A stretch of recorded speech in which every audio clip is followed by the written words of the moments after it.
Arrependimento ou remorso? Às vezes o pecado nos traz uma tristeza tão profunda em nossa alma e não conseguimos distinguir se isso é um arrependimento ou se isso é um remorso. Talvez você já pode ter passado por uma dor assim. E hoje nós vamos saber se você se arrependeu verdadeiramente ou se o que você sentiu foi apenas remorso.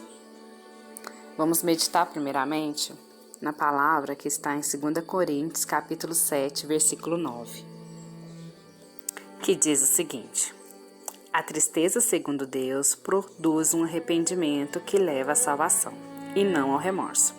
Mas a tristeza segundo o mundo produz morte.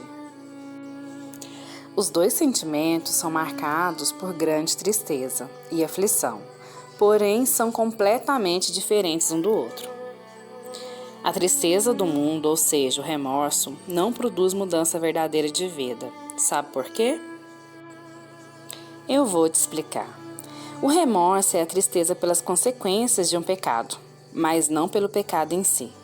Se não houvesse consequências, não teria tristeza.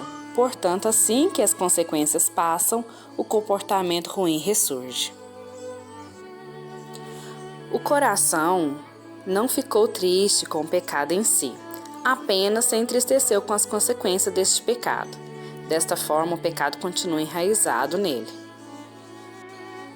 O remorso pode levar a pessoa a tentar esquecer o erro em vez de buscar corrigi-lo. Pode levá-lo até uma depressão.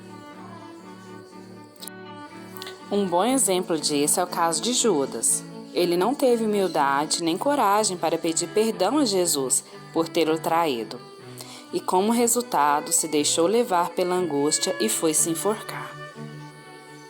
Isso está escrito em Mateus capítulo 27, versículo 3 ao 5. Quando Judas, que o havia traído, viu que Jesus fora condenado, foi tomado de remorso e devolveu ao chefe dos sacerdotes e os líderes religiosos as 30 moedas de prata. E disse: pequei, pois traí sangue inocente. E eles retrucaram: Que nos importa? A responsabilidade é sua. Então Judas jogou o dinheiro dentro do templo e, saindo, foi e enforcou-se.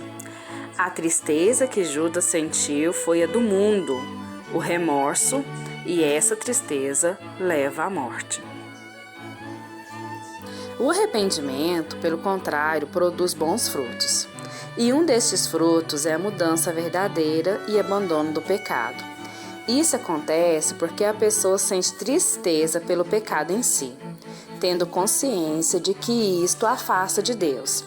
Desta forma, o sofrimento é pelo pecado e não por suas consequências. O apóstolo Pedro é um bom exemplo disso.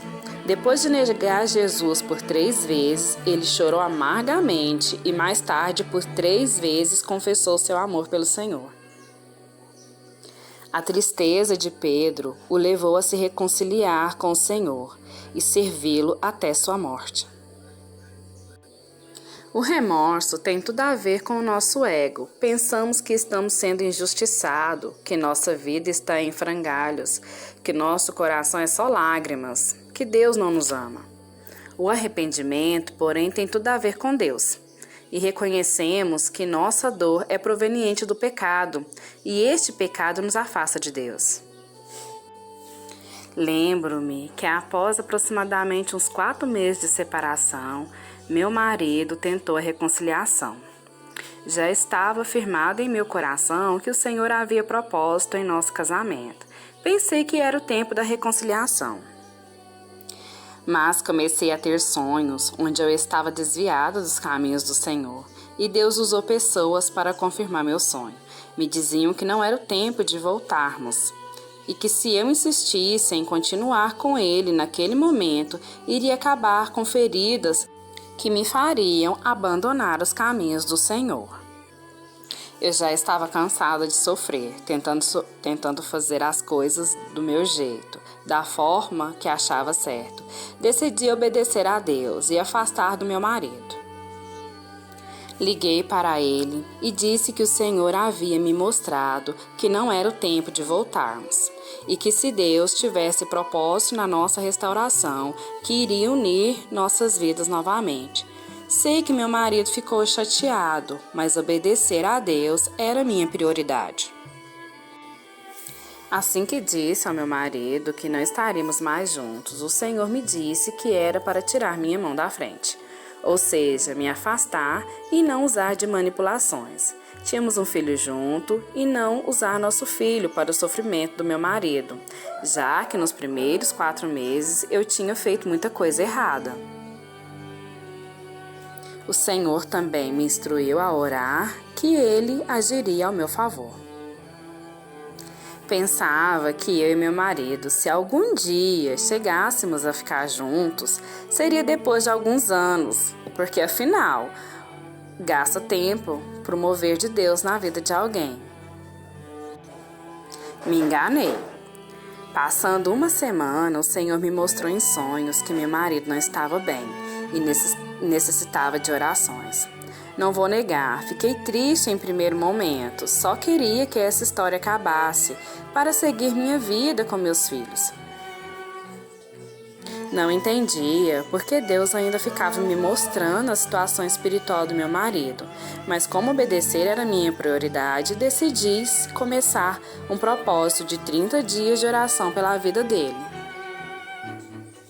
Nessas orações, pedi a Deus que gerasse em nossos corações a tristeza do arrependimento, pois somente o verdadeiro arrependimento salva e transforma. No 14º dia de campanha, meu marido me ligou pedindo para conversar comigo, e tinha que ser pessoalmente.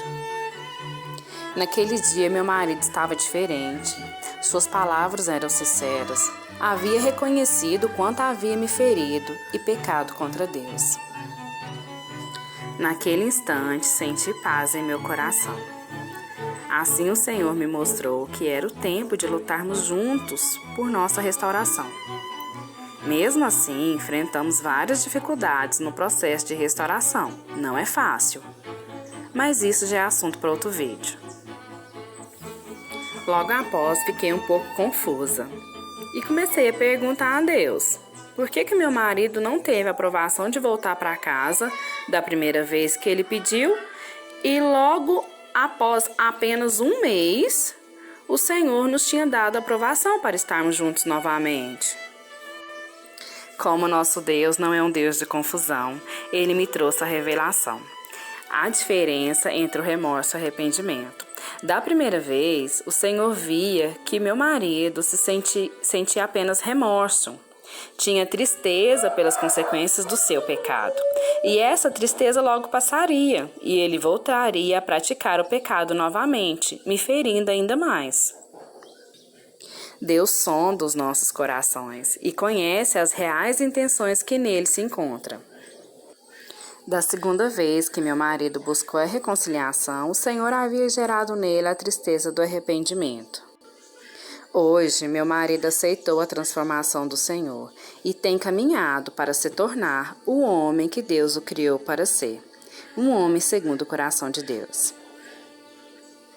É muito importante pedir ao Senhor que gere em nós o verdadeiro arrependimento e a disposição para sermos transformadas e abandonar o pecado. Oremos. Amado Deus e eterno Pai, mais uma vez em Tua presença, glorifico o Senhor pela vida dessa irmã que tem orado comigo. Te dou graças pelo ensinamento e peço-te que gere em nossos corações o verdadeiro arrependimento. Que com humildade diante de Ti sejamos sinceros ao confessar nossos pecados. Pai, que o arrependimento nos transforme nas mulheres que o Senhor nos criou para ser. Guia, Senhor, Tua filha no caminho da luz e da verdade. Quebranta nosso coração e o transforme em um coração disposto a Te obedecer. É o que te peço, em nome do Teu Filho Jesus. Amém. Aqui é a Mariana Silva, agradeço mais uma vez por sua companhia e te espero no próximo vídeo. Em breve teremos uma belíssima campanha, um propósito de oração chamado Curando as Feridas da Alma. Espero que nos acompanhe. Jesus te abençoe.